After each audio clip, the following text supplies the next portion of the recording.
Un amigo mío, llamado Dennis Stone, vivió hace algún tiempo una extraña aventura cuando se dedicaba a reunir obras de arte destinadas al Museo de Cambridge. Aunque, él nunca quiso contar lo que le había sucedido, de algún modo sus amigos acabaron por enterarse. También tuvo noticia de ello el director de cierto museo, que quedó hondamente impresionado por la historia, a la que trató de hallar una explicación razonable, que disipara el temor de que pudiera llegar a sucederle a él, algo semejante a lo ocurrido a su colega.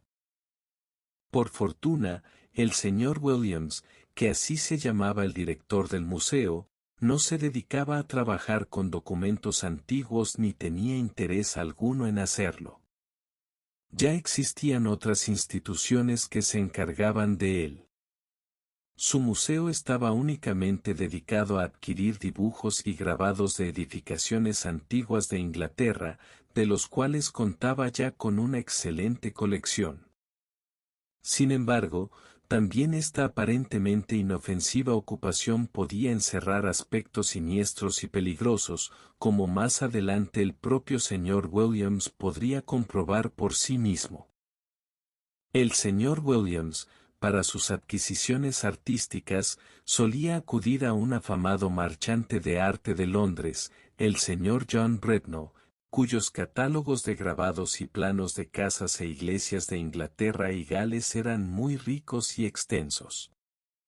El señor Williams, dada la abundancia de su colección, ya solo quería adquirir obras muy raras y selectas, y el señor Britnell era el hombre indicado para proporcionárselas. Así sucedió el pasado febrero, cuando el director del museo recibió un nuevo catálogo junto a una carta del marchante, que decía así: Muy señor mío. Le envío el nuevo catálogo que solicitó y me atrevo a recomendarle que examine el lote número 978 del mismo. Si resulta de su interés, hágamelo saber y con gusto le haré llegar la pieza. Atentamente. John Britnell. El señor Williams, vivamente interesado, abrió el catálogo, y se fijó en la reseña indicada, que decía lo siguiente: 978, de autor desconocido. Dibujo de una casa de campo de principios del siglo XVIII. Marco de madera oscura. 15 por 10 pulgadas. 2 libras con 2 chelines. En principio, al señor Williams le pareció que la pieza resultaba demasiado cara para el escaso interés que encerraba.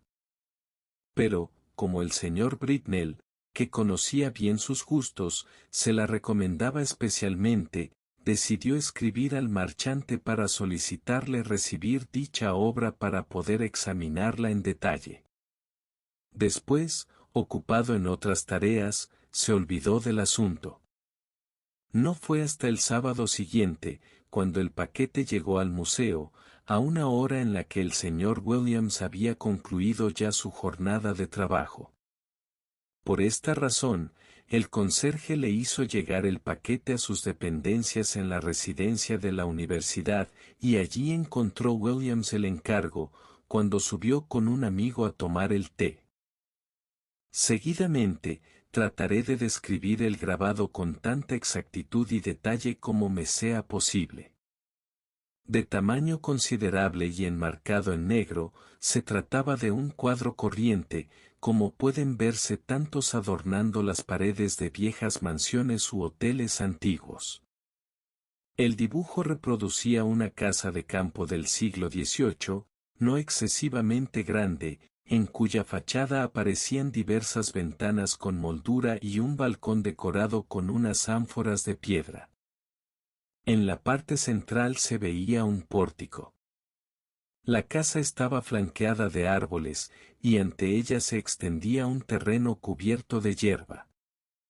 En un ángulo del cuadro, en letras muy pequeñas, podía leerse la inscripción, Sculpsit. En general, daba la impresión de no tratarse del trabajo de un profesional. A la vista de lo mediocre del cuadro, el señor Williams no podía entender cómo un marchante de la categoría contrastada de Britnell se lo podía haber recomendado. Decepcionado, le dio la vuelta y en el dorso descubrió el fragmento de una etiqueta medio arrancada, de la que solo se podían adivinar algunas letras de lo que allí hubo escrito. Angley Hall y, más abajo, Essex. Sería quizás interesante, pensó Williams, identificar la construcción que el grabado representaba, cosa que podía hacerse sin dificultad consultando el registro catastral. Ese era el único aliciente que podía encontrar en aquella obra que, hechas las averiguaciones, devolvería sin demora al señor Britnell sin obviar, por cierto, los reproches por el mal criterio artístico que había demostrado en aquel caso. A aquellas horas, ya había oscurecido, y tras encender las luces de la habitación, preparó el té. Lo tomó junto a su amigo con el que entabló una amena conversación sobre golf, actividad que habían estado practicando juntos esa misma mañana con mayor o menor acierto. En un determinado momento, el amigo del señor Williams, al que llamaremos profesor Binks, tomó el cuadro entre sus manos, lo examinó y a continuación preguntó: ¿Sabe usted de qué construcción se trata, Williams? Ahora mismo vamos a tratar de averiguarlo, dijo su colega cogiendo de una de las estanterías un volumen en cuya cubierta podía leerse registro catastral. En la parte trasera del cuadro, siguió diciendo Williams, aparecen unas palabras que podrían referirse a la localidad en la que está situada la casa del dibujo. No sé qué hall y algo acabado en ex, como Essex o Sussex. Tal vez tú lo conozcas, Binks. No lo creo, contestó este. Y según me has dicho, el cuadro te lo ha enviado un marchante de Londres. ¿Lo has adquirido para la colección del museo? A lo que Williams contestó: al verlo he decidido que no. Ni siquiera entiendo por qué me lo ha enviado, dado su escaso valor. Sobre todo teniendo en cuenta que me pide por el 2 guineas cuando yo no pagaría más de 5 chelines. Es una obra muy mala, sin vida. Si al menos apareciera alguna figura. También a mí me parece que su precio es elevado, dijo Binks, pero discrepo contigo en que sea una pieza tan mediocre. Los efectos de la luz creo que están muy logrados, y además sí que aparecen figuras en el dibujo. Fíjate en la parte inferior, delante de la casa. Y le tendió el cuadro a su amigo. Déjame ver. Williams examinó atentamente el grabado. Sí, tienes razón en lo de la luz. ¿Dónde está la figura que dices? Ah, ya la veo. Sí, justo enfrente de la casa. En efecto, en aquel punto aparecía, muy borrosa y oscura, una silueta cubierta de pies a cabeza con capa y capucha, dando la espalda al espectador y vuelto hacia la casa. Williams se sorprendió de no haberse fijado en ella cuando había examinado el cuadro con anterioridad. En fin, concluyó, aunque realmente no es tan malo como creí en un principio, no estoy dispuesto a gastar 2 guineas destinadas a mejorar los fondos del museo en una pieza de la que ni siquiera conozco el autor o la procedencia. Cuando su amigo le dejó, el profesor Williams dedicó todo el tiempo que restaba hasta la hora de la cena en tratar de averiguar el lugar en el que podría estar situada la casa del cuadro. Pero sus pesquisas no dieron ningún resultado.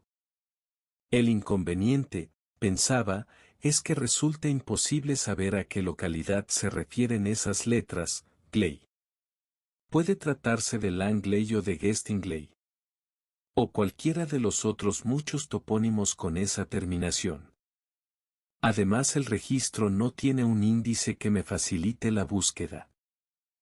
A las 7, bajó a cenar y entabló con los otros comensales, sentados a su mesa, una conversación sobre el que parecía ser su tema de conversación predilecto, el golf.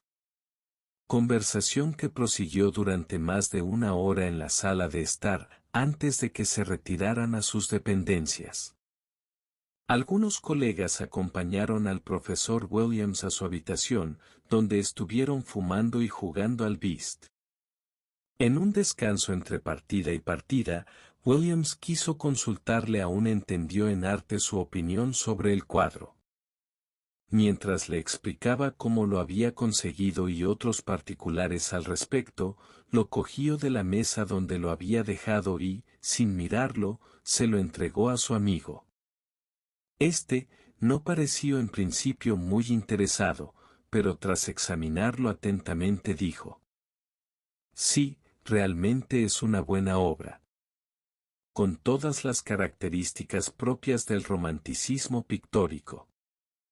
Creo que la luz está muy lograda, y esa figura que aparece en el centro del cuadro, aunque algo confusa, resulta muy impresionante». Williams, que en aquel momento se encontraba ocupado sirviendo licores a sus visitantes, contestó distraídamente a su colega sin molestarse en ir a ver nuevamente el grabado. Ya era una hora bastante avanzada cuando Williams despidió a sus visitas y se quedó solo.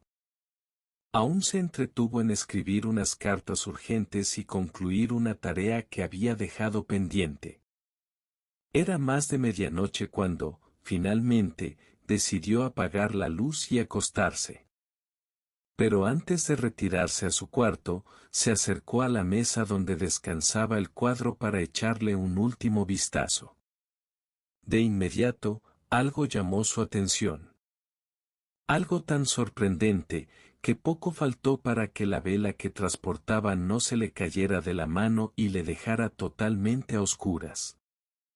Si esto hubiera sucedido, Williams habría sufrido sin duda un ataque de nervios, tal era el estado en el que se encontraba tras su inesperado descubrimiento. Pero por fortuna, la vela permanecía intacta, y la colocó junto al cuadro para observarlo con detalle. Lo que en un principio creyó que era un efecto óptico producido por la luz temblorosa de la vela, se convirtió en una certeza ante sus ojos cuando miró con más atención el grabado.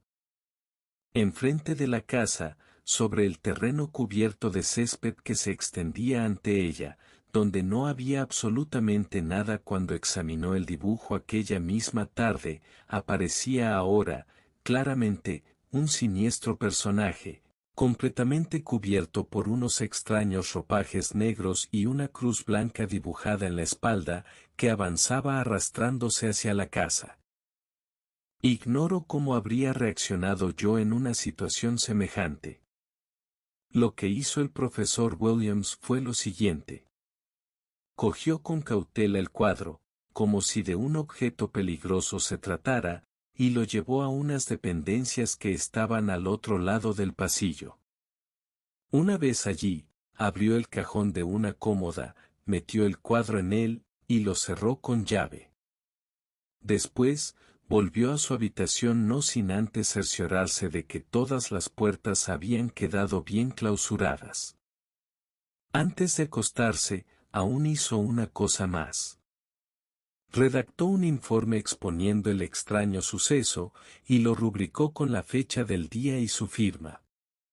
Como no resulta difícil imaginar, al señor Williams le costó mucho conciliar el sueño, pero le tranquilizaba un poco la idea de que, por el momento, el cuadro estaba a buen recaudo y fuera de su vista.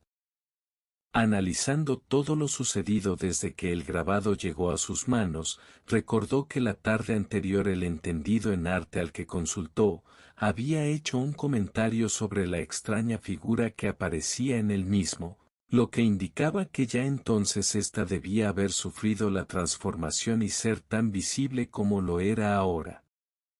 El hecho de que otra persona hubiera sido testigo del fenómeno, le aliviaba en gran manera porque eso le permitía descartar la sospecha de que algo no funcionase bien en sus ojos o en su cabeza.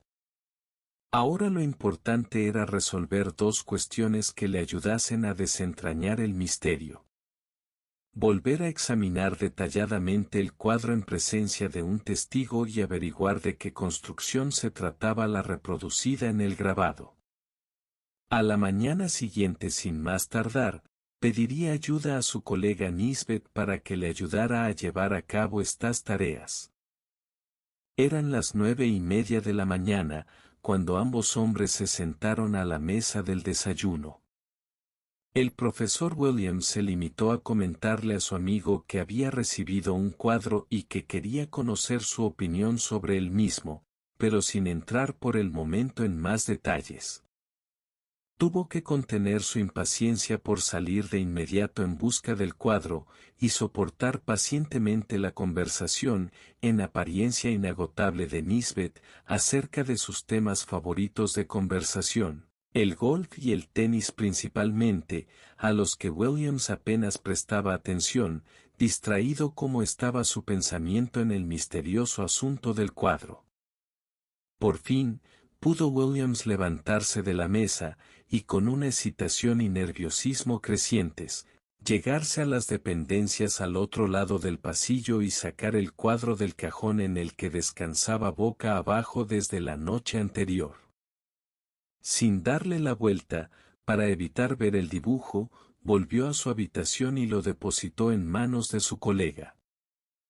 «Este es el cuadro del que te hablé», dijo Williams.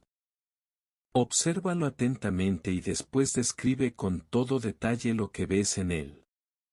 Luego te diré el motivo por el que te pido esto».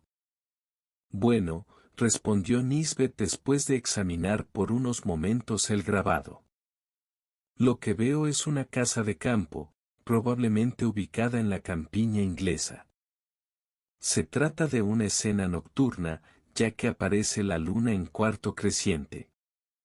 «¿La luna, dices?», preguntó sorprendido Williams.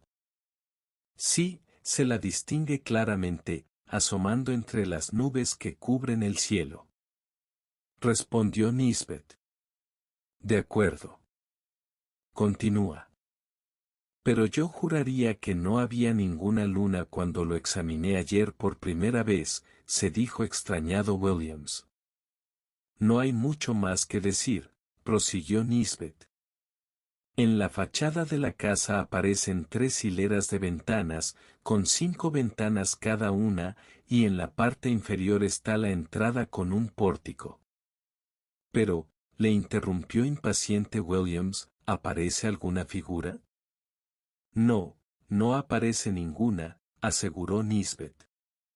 «¿Qué dices?», exclamó alarmado Williams, «¿no hay una figura en la explanada delante de la casa?». «No. Ninguna». «Pero», comenzó a decir Nisbet. «¿Podrías jurar que no hay ninguna figura?», le interrumpió Williams alterado. «Sí, puedo jurarlo», contestó Nisbet mirando con sorpresa a su colega. «Pero, como iba diciendo, sí que veo otra cosa. Una de las ventanas de la planta baja está abierta». «¿Qué?», saltó Williams, «¿de veras, santo cielo?». «Eso significa que ya ha entrado en la casa». Presa de una gran agitación, Williams le arrancó el cuadro de las manos a su compañero y pudo comprobar por sí mismo que, en efecto, ya no había ninguna figura visible en el dibujo, y que una de las ventanas de la casa estaba abierta. Durante unos momentos, Williams permaneció absorto, y luego se dirigió hacia su escritorio, se sentó y comenzó a escribir. Al cabo de un rato, reunió todas las hojas manuscritas y se las tendió a un atónito Nisbet. Primero le hizo firmar aquella en la que había transcrito la descripción que su colega le había hecho del cuadro aquella misma tarde, y después le pidió que leyera el informe redactado por él la noche anterior. Cuando terminó su lectura, Nisbet levantó la cabeza y miró perplejo a su amigo. «Pero, ¿qué diantres puede significar todo esto?», dijo con extrañeza. «Se trata de un asunto muy oscuro», contestó Williams. «Creo que lo que hay que hacer es lo siguiente. Primero llamaré a Garwood, el experto en arte que estuvo examinando el cuadro ayer por la tarde, para que me confirme qué es lo que vio exactamente en el grabado cuando lo examinó. Después tomaré una fotografía del dibujo en su estado actual, para comprobar si experimenta más adelante algún otro cambio. Finalmente, trataré de descubrir la localización y el nombre de la propiedad retratada. La fotografía puedo tomarla yo mismo, si te parece bien, dijo Nisbet. Pero, ¿sabes? Tengo la sensación de estar presenciando una tragedia, pero ignoro si ya ha tenido lugar o si ocurrirá en un futuro. En todo caso, lo más importante, como tú dices, es identificar la propiedad. Tomó el cuadro y lo observó de nuevo. Pienso lo mismo que tú en lo que respecta a lo sucedido en la escena del cuadro, continuó Nisbet. Si la figura ha desaparecido, es posible que haya entrado en la casa, probablemente por la ventana que está abierta. Y creo que ahora la acción se sitúa en una de las habitaciones del piso superior. Se me acaba de ocurrir algo para tratar de saber de qué localidad se trata, dijo Williams.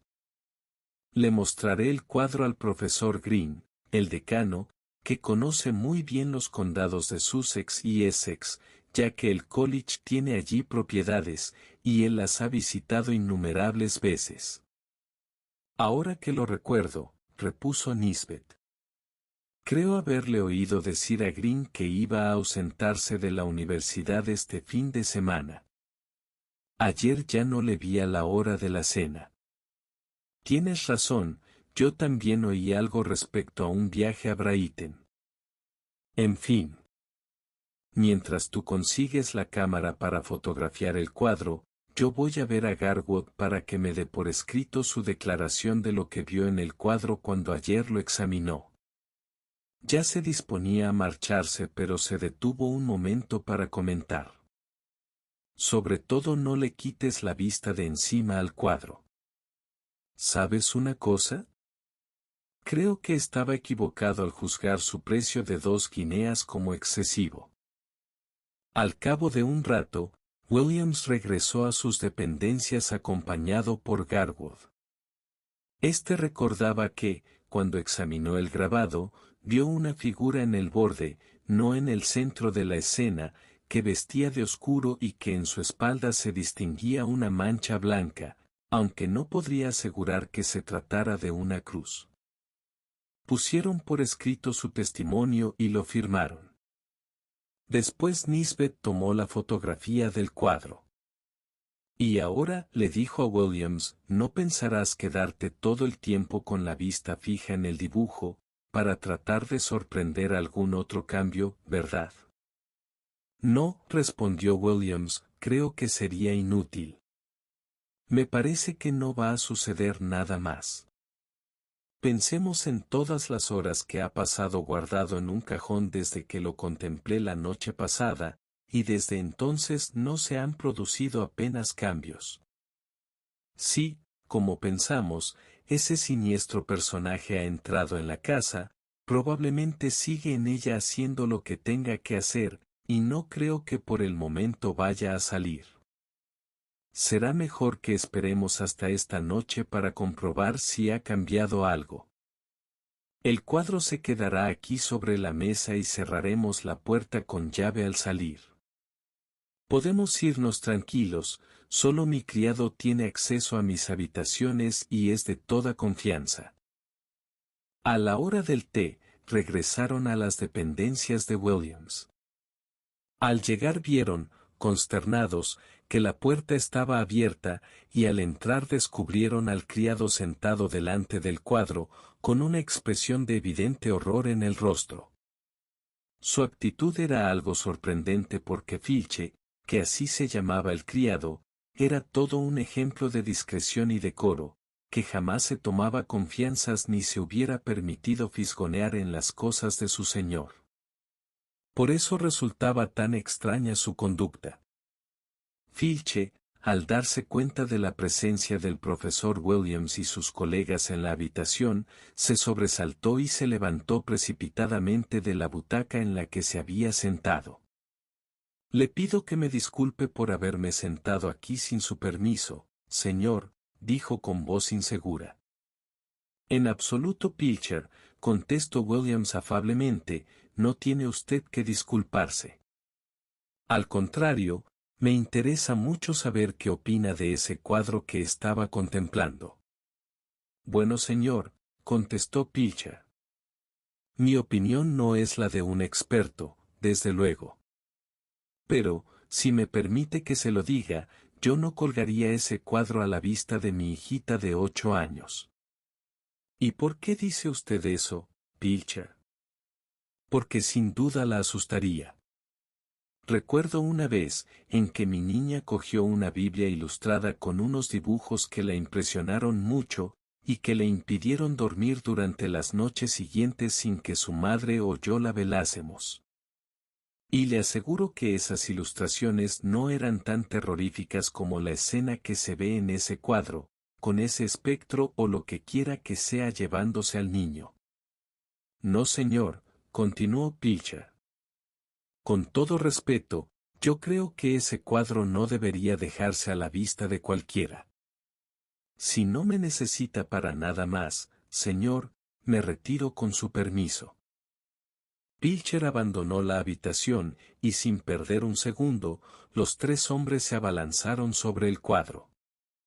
Lo que vieron fue lo siguiente: la casa seguía allí bajo la luz de la luna, y la ventana que antes vieron abierta, estaba ahora cerrada. En el centro de la escena, sobre el césped, se encontraba la figura, de pie, avanzando con grandes zancadas hacia adelante. La luna quedaba a sus espaldas, y la capucha negra que le cubría el rostro impedía distinguir sus facciones, pero, por lo poco que se podía adivinar, era sin duda preferible no ver el resto.